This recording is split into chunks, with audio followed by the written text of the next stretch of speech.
Balkan bruji o jednoj vesti. Šta se zapravo dešava sa legendom narodne muzike Halidom Bešlićem? U medijima su se pojavile oprečne informacije. Jedni tvrde da je Halid napustio bolnicu u Sarajevu, dok njegov menadžer demantuje i ističe da je pevač i dalje pod lekarskim nadzorom. Istina je, za sada, obavijena velom misterije.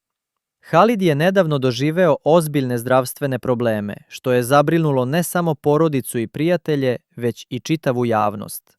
Fanovi širom regiona ne prestaju da šalju poruke podrške i da se mole za njegovo ozdravljenje.